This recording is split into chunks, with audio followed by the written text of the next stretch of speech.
So today we're going to talk about the big bird. Blaze Bolt Chemist Storm Feng Huang Vocalize Phoenix. It's a really cool Pyro Maximum monster. So what does it do? In Maximum mode, we can send one fire attribute Pyro type monster from our hand to the graveyard to inflict 1000 damage to our opponent. Also, this turn, this card cannot be destroyed by your opponent's trap card effects, and if it attacks a defensive position monster, inflict piercing damage. So 1000 burn damage is very good, especially on a piercing monster that can have big attacks such as this 3500, which does get bigger with the equip spell.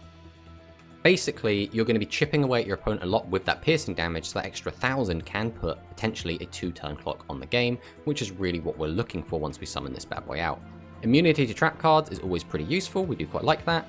The only negative to this effect is you do have to discard a fire attribute Pyro type monster from your hand, which can be a bit of a steep cost. The other two effects of this monster, actually the two I think really stand out though, such as the L piece, which lets you shuffle one fire attribute thunder type monster from your graveyard into the deck to destroy one face-up level 9 or lower monster on your opponent's field. Then if this card is in Maximum mode, you can destroy one monster on your opponent's field. So obviously level 9 and lower kinda sucks, that means you cannot destroy an opponent's maximum, which is where this deck might struggle a little bit. But being able to destroy 2 monsters if it's in Maximum mode is really good, and the fact we can use this effect when it's not in Maximum mode just to pop one face-up monster that's level 9 or lower is also really useful. It might only have 2000 attack, but still being able to pop a monster is always going to be good, and being able to pop 2 monsters when it's in Maximum mode is especially good. Also, the restrictions on the card that you can destroy are only limited to the first part of the effect, which is a level 9 or lower face-up monster. The second monster you destroy, after you destroyed the first monster, can be any monster. So if your opponent has a face down monster, you can pop that, or if your opponent has a maximum piece and a non-maximum piece, you can destroy the non-maximum piece and then destroy the maximum piece. So really good card.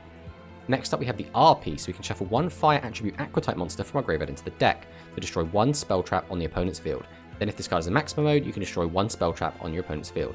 So again, 2000 attack's a bit weak, but being able to pop back row is really useful, as well as the fact that we can destroy 2 while we're in maximum. That basically means we become a 3500 attack monster that can burn our opponent for 1000, can gain piercing, gain trap destruction immunity, pop 2 monsters, and pop 2 spell traps.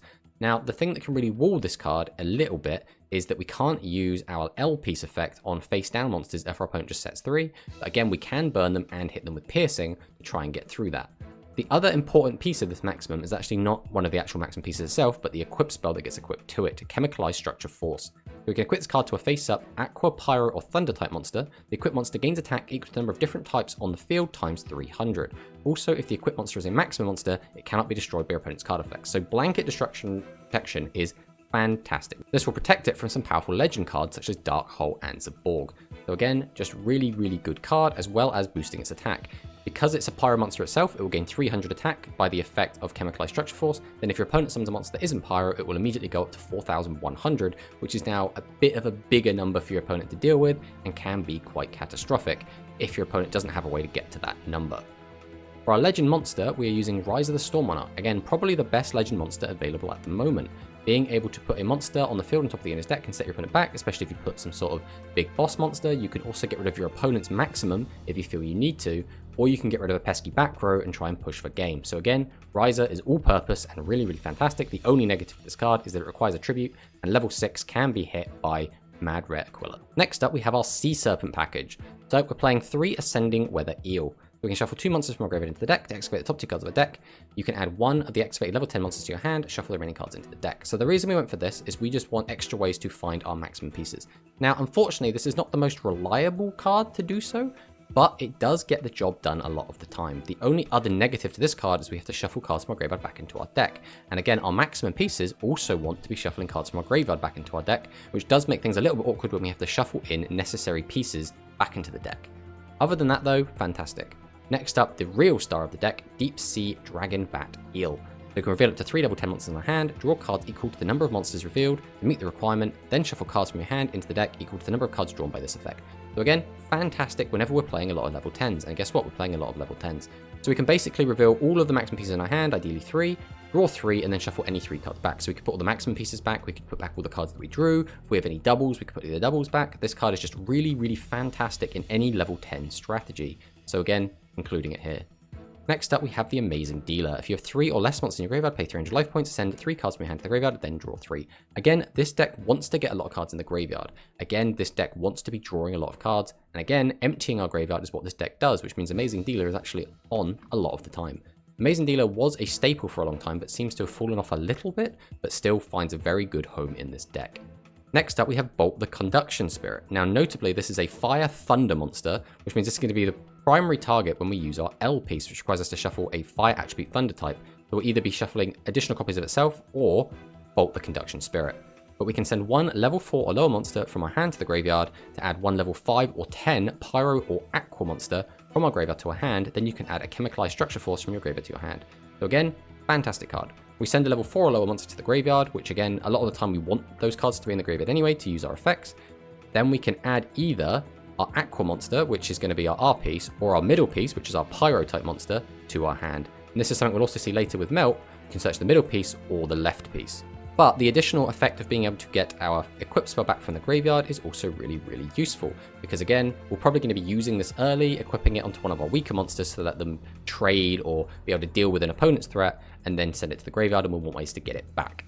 Next up, we have 2 copies of Galactica Jamais Vu. Again, this deck is on a lot of spell cards and wants to be drawing a lot. Also, we should be low on monsters a lot of the time, since what we want to be doing is getting out our maximum. Jamais Vu is just generically a fantastic card. Shuffle 2 spells into the deck, draw 1 card. It's always going to be really useful. Obviously, the negative is that we have to have no other monsters, and you can only do it the turn it's summoned, but that is fine in this deck. This should be live most of the time. And then finally for monsters, we have Melt, which again, send level 4 or lower monster from your hand to the graveyard, add a level 7 or 10 Pyro or Thunder type monster from your graveyard to your hand, then you can add Chemicalized Structure Force from graveyard to hand. So again, we can use this Aqua monster to get back the Thunder or Pyro monster pieces from our graveyard. So again, just an extra consistency tool.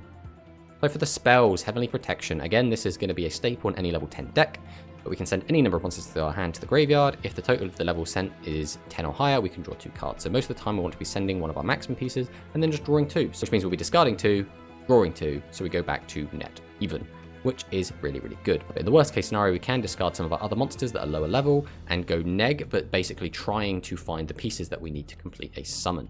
For our legend spell, we're on Graceful Charity. That's because, again, this deck has a lot of moving pieces and needs to find all of the correct ones. And also filling up our graveyard is something we are quite happy to do in this deck, so Graceful Charity seems like the natural choice. Next up, Heavenly Invitation, a really, really fantastic support card for maximum monsters.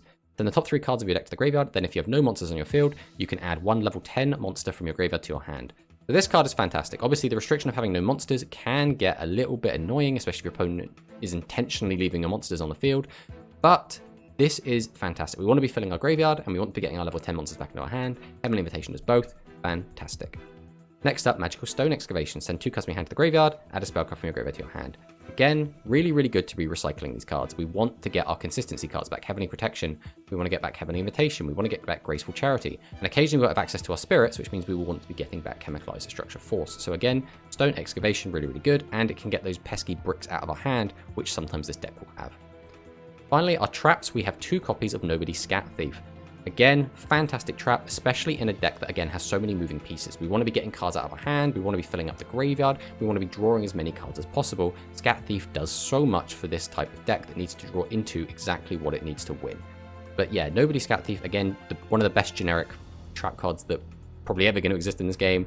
When a monster on the field is destroyed by an opponent's attack or effect, draw 3 cards, send 1 or more cards from your hand to the graveyard. Then if you have no monsters in the field, you take no battle damage from your opponent's level 8 or lower monsters max this turn. Which again, a lot of cards in the game at the moment that are power cards are level 8 or lower, including stuff like the new Gaia, the Secret Investigators at the moment. Again, a lot of these newer decks do kind of cap out at level 8. And finally, our Legend Trap, Magic Cylinder. Again, Magic Cylinder is fantastic. It can steal games, especially in a deck that revolves around a piercing monster that also can burn your opponent. We can get a big chunk of damage in without too much effort, and that means Magic Cylinder is a great way to try and close games. So, going over to the side deck, we're on 2 copies of Madara Aquila. This is just because things like Vanity's Fiend can really ruin our day, and we want ways to deal with those kind of threats, so Aquila is what we have gone with. Next up, Estrome. Again, for a similar reason, this can destroy level 6 or lower effect monsters. There are some annoying monsters that can get in the way. Estrome, much like Aquila, is really good at dealing with Vanity's Fiend, so this is kind of the package we bring in if we're against a Vanity's Fiend. Next up, Talismanic Seal Array. This is in here because, again, enemy maximums are problematic. Again, it sucks that we have to be shuffling cards from our graveyard back into our deck, which again is not really something we want to do. But if our opponent does stick like a 5,000 attack monster, we need a way to be able to deal with that, and this is just the best way to do so. Also, if our opponent summons their maximum, but we're not able to summon our maximum, we can basically just summon one of our maximum pieces and then reduce our opponent's stat by 2,000 and try and get over it that way. So it can be a really good way to deal with it. Next up, 3 copies of Prison Island Cell Block 5 and 6. Again, a fantastic floodgate, primarily to be used against Harpies. Harpies are probably the strongest deck at the moment, so having a way to shut them down is always going to be really, really important. Next up, we're on Heavy Roller. This is basically only coming if we're against the Harpies. If we bring in the Prison Island Cell Block 5 and 6, or if our opponent is on a field spell deck, we can bring this card in. We can send one fire attribute monster from our hand to the graveyard to draw 1 card. Then if there is a face-up field spell on the field, not our field spell, just any field spell, you can draw 1 additional card. So again, an extra fantastic consistency card if there is a field spell in play. So again, most of our deck is fire cards, so it's almost always live, really, really good.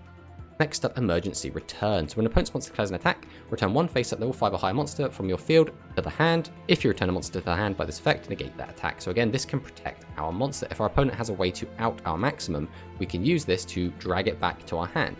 We're basically only going to bring this in maybe game 2 and 3, and that's only when we think our opponent has sided in their Talismanic Seal Arrays, because that gives them a really good way to out our monster, and this gives us a really good way to shut that down.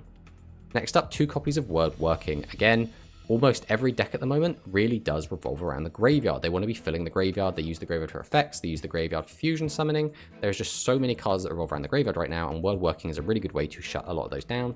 The biggest offenders of that is obviously going to be Seven's Wonder Fusion Turbo. And then finally, Torrential Tribute. This is in here on the side for the same reason it always is. A lot of decks turn off your battle traps, things like Harpies, things like Sea Serpent Maximum.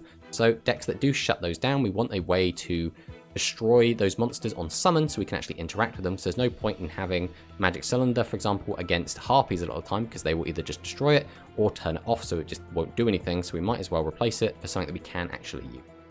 So this is the deck. Basically, it's a very fun deck. It's very strong, and it can be oppressive if it gets going, like most maximum decks. Being able to summon a 4,000 plus monster that is immune to all destruction effects, that can destroy 2 spell traps and 2 monsters every turn, and burn and pierce, is very, very good. It's kind of like a Towers type monster, where you basically get it out, and your opponent now has to find a very specific out. Obviously, it can lose to Talismanic Seal Array. If your opponent has a lot of spell trap removal, they can get rid of your Chemicalized Structure Force, which does make your monster vulnerable to things like Dark Hole. But outside of those kind of things, it's still very durable as a deck. The other big takeaway is that Barrier Statue is seeing a lot of play right now. People are using kind of Barrier Statue Turbo and using cards such as Legend Strike and Execute Riding to keep turboing out. And because this is a fire deck, we can special summon this even under Barrier Statue, which means it only really gets hurt by Vanity's Fiend, which again the deck has ways to out, such as the Riser and such as our side deck package.